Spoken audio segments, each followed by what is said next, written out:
मैंने आपको पिछले भाग में जो सुनाया था वो थोड़ा सा आगे बढ़ेगा। हुआ यह कि गोस्वामी जी कहते हैं कि क्षण भर के लिए तो तमाशा वैसे ही चलता रहा जैसे चल रहा था, और कामदेव जो है शिव जी के पास पहुंच गए, और शिव जी को जब देखा तो डर गया। उसको बहुत डर लगा देख के, और पूरा जगत जो है जैसे तैसे हो गया। जैसे सबको नशा पी लेता है ना आदमी, नशा पी लेने के बाद मतवाला हो जाता है, मस्त घूमता रहता है, तो वो सबका उतर गया, सब ठीक हो गया। कामदेव के दिमाग में जो है कुछ आ नहीं रहा था कि कैसे क्या करें। इतना डरा था, इतना सहमा था कि उसको दिमाग में समझ में नहीं आ रहा था क्या करें। लौट के भी नहीं जा सकता है, उसको लज्जा लग रही थी लौट के जाने में। तो उसको एक तरकीब सूझी। वो क्या सूझी कि जो है वो बसंत ऋतुराज को प्रसन्न किया, उनको प्रकट किया। और प्रकट करने के बाद में बसंत ऋतुराज ये प्रकट हुए तो सारे वातावरण में जो है खुशियाँ खुशियाँ छा गई। सब चारों तरफ जो है लता बेल पेड़ पौधे जितने भी थे सब खुश, सब में फूल फल सब लग गए। चारों तरफ खुशियाँ, सुगंधित हवाएं बहने लगीं, अप्सराएं गा गा के नाचने लगीं, तोते कोयल जो है अपनी अपनी बोली बोलने लगे। सब प्रसन्नता का कोई वो नहीं था। और ये इसलिए किया था कि शिव जी की समाधि टूटे, लेकिन शिव जी की समाधि तब भी टूटी नहीं। और जब नहीं टूटी तो वो क्रोधित हो गया। क्रोधित होकर एक आम की पेड़ की डाल पे चढ़ गया। डाल पे चढ़ के जो है अपना वो जो पुष्प रूपी धनुष था ना उस पे चढ़ाया, तमंचा प्रपंचा चढ़ा के, और बिल्कुल एकदम से लक्ष्य की ओर निशाना लगा के 5 बाण छोड़े। 5 बाण जब छोड़े तो शिव जी के हृदय में लगा जाके एक बाण, और जब हृदय में लगा तो शिव जी जग गए। जगने के बाद में देखे चारों तरफ घूम के तो कोई नहीं दिख रहा था। पेड़ की डाल पे देखे तो कामदेव बैठा था। जब कामदेव को देखे तो उनकी तीसरी नेत्र जो है तुरंत खुली, और तुरंत खुली तो कामदेव जल के भस्म हो गया, नीचे गिर गया। अब कामदेव जब भस्म हो गया तो उसकी पत्नी जो है विलाप करने लगी, रोने लगी, और इतना विलाप करने लगी, इतना रोने लगी कि जो है भागी भागी भागी भागी शिव जी के पास आई। शिव जी के पास आई तो हाथ जोड़ के विनती करने लगी कि हे नाथ, मेरा पति था, अब मैं कैसे जीऊँगी, क्या करूँगी। तो शिव जी ने अवला जानकर उसको समझाया, बताया कि देखो अब तेरा पति जल गया है, ख़त्म हो गया है, इसका नाम अब अनंग है। ये बिना शरीर ही सबको व्यापेगा। अब इसके शरीर नहीं है, बिना शरीर ही सबको व्यापेगा। और ये पृथ्वी का भार जब बहुत बढ़ेगा तो यदुवंश में श्री कृष्ण का अवतार होगा। और जब श्री कृष्ण का अवतार होगा तो उनके पुत्र के रूप में प्रद्युम्न नाम से ये पैदा होगा, और तब तुमको जाके ये मिलेगा उस समय। ये मेरी वचन है, मेरा वचन है, झूठा नहीं होगा, इसको सत्य मान के तुम जाओ। वो चली गई। इधर जब ब्रह्मा जी को ये सब पता चला तो बैकुंठ की ओर भागे। सब देवता समेत बैकुंठ को गए और शिव जी के चरणों में प्रणाम किया और पड़ गए सब लोग। शिव जी ने सबको देखा तो कहा कि आप लोग किस लिए, कैसे, क्या बताइए, कुछ समझ हमको नहीं आ रहा है। सब लोग कहे कि अरे भक्ति में ऐसे आपके पास चला आया, ऐसा कुछ नहीं। तो ब्रह्मा जी ने कहा कि प्रभु आप तो अंतर्यामी हैं, आप सब कुछ जानते हैं, आपसे कोई छिपा तो है नहीं कुछ। ये सभी देवता लोग उत्साहित हैं आपका विवाह देखने के लिए। इतनी दया कीजिए कि आप विवाह कर लीजिए। तो यही विवाह देखने के लिए सब व्याकुल हैं। हमने जो आप लोगों को अभी सुनाया था कि आपका शिव जी का विवाह जो है वो सब अपनी आंखों से देख सकें। तो उसके आगे की कहानी जो है, चौपाई जो है आई है, वो इस तरह है कि गोस्वामी जी कहते हैं कि ब्रह्मा जी ने कहा शिव जी से कि हे प्रभु, कामदेव के मद को चूर करने वाले और रति को वरदान देने वाले प्रभु, आपने बहुत अच्छा काम किया है और अब आप ऐसा कुछ कीजिए कि सभी देवता मुनि लोग अपनी आंखों से यह उत्सव देख सकें।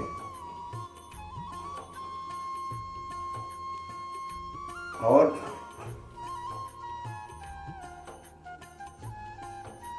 इस तरह जब ब्रह्मा जी ने कहा तो शिव जी ने ब्रह्मा जी की बात सुनी और अपने इष्ट देव भगवान श्री रामचंद्र जी को की वचनों का याद करके उनको कहा कि ठीक है, ऐसा ही होगा। जब ऐसा सब सुने, सारे देवता लोग मुनि लोग सुने तो हर्षित हो गए, नगाड़े बजने लगे, फूलों की वर्षा होने लगी, अप्सराएं नाचने लगी, मतलब सब खुश प्रसन्न। उसी समय जो है सप्तर्षि लोग आए। तो ब्रह्मा जी ने कहा कि अब आप लोग जाओ पर्वतराज के पास, और पर्वतराज के पास जाओ और उनसे बात करो और आगे का कार्यक्रम हो। तो सप्तर्षि जी लोग चल दिए, गए। तो वहाँ सबसे पहले पार्वती जी के पास गए और एक विनोद युक्त मतलब व्यंग, जो कि पार्वती जी को अच्छा लगे वो शब्द बोले। क्या बोले कि आपने तो जो मेरा कहा माना नहीं, आपने तो नारद जी का कहा मान करके और शिव जी की तपस्या की। अब आपका तो झूठा हो गया, क्योंकि शिव जी ने कामदेव को ही भस्म कर दिया। पार्वती जी ने कहा कि हे विज्ञानी मुनीश्वरों, सुनो, शिव जी तो सदा से ही अनिंदा, काम रहित, भोग रहित, योगी हमेशा से रहे हैं। और मैंने जो है उनकी मन, क्रम, वचन और हृदय से तपस्या की है। हमारे लिए शिव जी हमेशा के लिए शिव जी हैं। ये मत सोचो कि शिव जी हमको वो कर देंगे। शिव जी हमारे लिए हमेशा के लिए हैं और हमको वो करेंगे। आप लोग जो अभी कहे हो कि कामदेव को जा भस्म कर दिए हैं तो विकार युक्त हो गए हैं, ऐसा नहीं है। आप लोगों का कहना जो है बिल्कुल ये सही नहीं है, क्योंकि पाला कभी आग के पास नहीं जाता है। अगर पाला आग के पास जाएगा, पाला मतलब जाड़ा आग के पास जाएगा तो स्वयं नष्ट हो जाएगा। यही आपको कामदेव और शिव के बीच में समझना चाहिए, और कुछ नहीं है। इस तरह की जब बातें या वो सप्तर्षि लोग सुने माता जी का, तो बड़े प्रसन्न हुए और माता जी के शरण पकड़े और उनसे आदरपूर्वक विनती की और वहाँ से जो है पर्वतराज के पास चल दिए। पर्वतराज के पास जब पहुँच गए तो वहाँ पर्वतराज जब देखे तो आदर सहित उनको बैठाए, आसन दिए, चरण पकड़े उनके, आओ भगत की, और श्रेष्ठ मुनियों को जो है और बुला लिए। बुलाने के बाद में शुभ दिन, शुभ लगन, शुभ नक्षत्र में एक लग्न पत्रिका बनाई गई। लग्न पत्रिका बनने के बाद में पहले उसको चरण पकड़े, उसके बाद में वो लग्न पत्रिका सप्तर्षियों को दे दिए। अब जो सप्तर्षियों को दे दिए तो सप्तर्षियों के चरण भी पकड़े और उनसे अनुनय विनय किया। सप्तर्षि लोग उस लगन पत्रिका को लेकर चल दिए, आए यहाँ ब्रह्मा जी को दिए। ब्रह्मा जी को जब पत्रिका मिली तो उन्होंने जब पढ़ के सुनाया तो सारे देवता मुनि जितने भी थे सब प्रसन्न, हर्षित, खुश, अपने अपने वाहन, अपने अपने विमान को सजाने लगे सब। फूलों की वर्षा होने लगी, दसों दिशाएं जो है मंगलमय हो गई, सब जो है बहुत ही अच्छा हो गया। सब देख देख के जो है हर्षित हो रहे थे। लग्न पत्रिका आ गई है शिव जी की, और उसके आगे अब तैयारी करनी है ब्रह्मा जी को, देवताओं को। तो उसके आगे की चौपाई में ये प्रसंग आ रहा है। वो गोस्वामी तुलसीदास जी कहते हैं कि शिव जी का श्रृंगार, उनके गण जो है उनका श्रृंगार करने लगे। और श्रृंगार कैसे कर रहे हैं कि उनकी जटाओं का जो है वो मुकुट बना दिए, जटाओं का मुकुट बना दिए, और सांपों का जो है मोर बनाए, सांपों का ही कुंडल बनाए, सांपों का ही कंकड़ बनाए, और उनके शरीर में, पूरे शरीर में विभूति लपेट दिए। वस्त्र की जगह बाघंबर लपेट दिए, और उनके सुंदर मस्तक पे जो है चंद्रमा, सिर पर गंगा जी, और गले में विष, छाती पर नरमुंडों की माला, सांपों की जनेऊ, एक हाथ में त्रिशूल, दूसरे हाथ में डमरू, बैल की सवारी पर बैठ के चल दिए।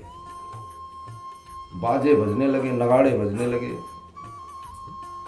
तो देवांगनाएं जो थीं, देवांगनाएं जो है देख के शिव जी को हंसने लगी हंसने लगी और कहने लगी, ऐसे वर के हिसाब से तो कहीं संसार में दुल्हन ही नहीं है, कहीं जो है दुल्हन मिलेगी ही नहीं। सब हंसने लगे। और इधर ब्रह्मा जी और विष्णु भगवान जो है अपने अपने वाहन से चल दिए।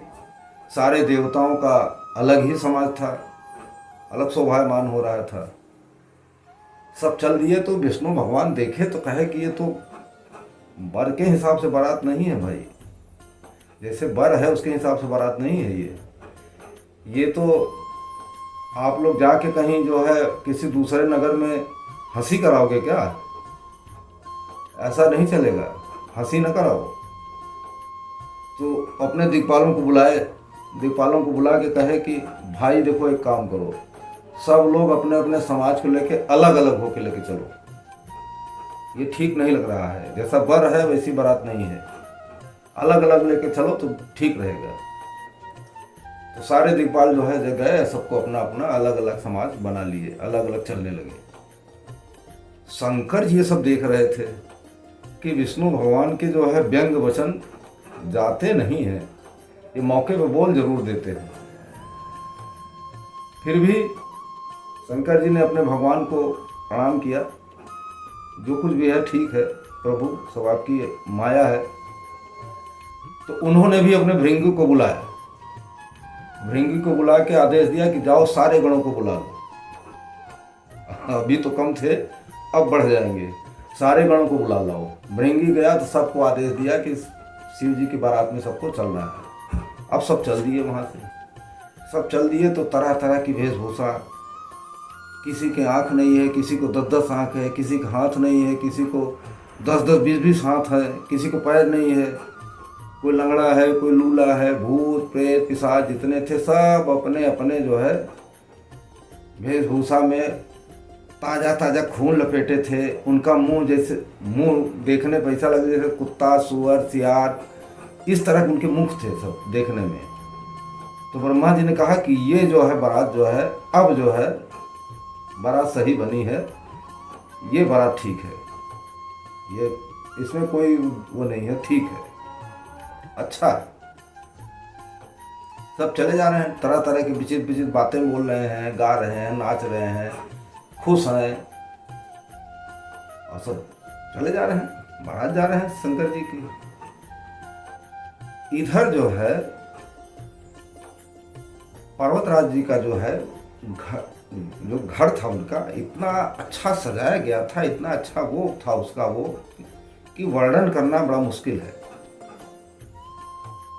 सारे पर्वतों और तालाबों कुओं को जितने थे सबको निमंत्रण भेज दिए थे। सब जो है अपने अपने इच्छा अनुसार रूप बदल करके अपने अपने स्त्रियों के साथ में अपने अपने वाहन से जो है वो आए इनके यहाँ। आए तो मंगल मंगल गीत गा रहे थे, अच्छे अच्छे वो चल रहे थे। और मतलब पर्वतराज जी का अगर घर देखा जाए तो ब्रह्मा जी भी सब आ गए थे देख के कि अरे वाह, क्या क्या मकान है, क्या घर है, क्या सजा है। उसके बाद में क्या हुआ कि बारात आ ही रही थी, बारात जा रही थी, पर्वतराज जी का मकान बढ़िया सजा ही था। क्योंकि इसलिए कि जहाँ माता जगदम्बा ने अवतार लिया था, जिस घर में, उस घर की शोभा का वर्णन करना बड़ा मुश्किल है, कोई नहीं कर सकता। ब्रह्मा जी भी सब जा गए। जहाँ रिद्धि सिद्धि हमेशा नए नए बढ़ते जा रहे हैं, सुख संपत्तियां सब चारों तरफ उमड़ उमड़ के बढ़ती जा रही हैं, उसका वर्णन कोई नहीं कर सकता, किसी के वो नहीं ये कर सकता है। तो इन चौपाइयों का भावार्थ जो है वो अब तक तो यहीं तक है। इसके आगे हम अगले भाग में आपको सुनाएंगे। तब तक के लिए जय श्री राम, राधे राधे। बोलिए सियावर रामचंद्र की जय, पवन सुत हनुमान की जय।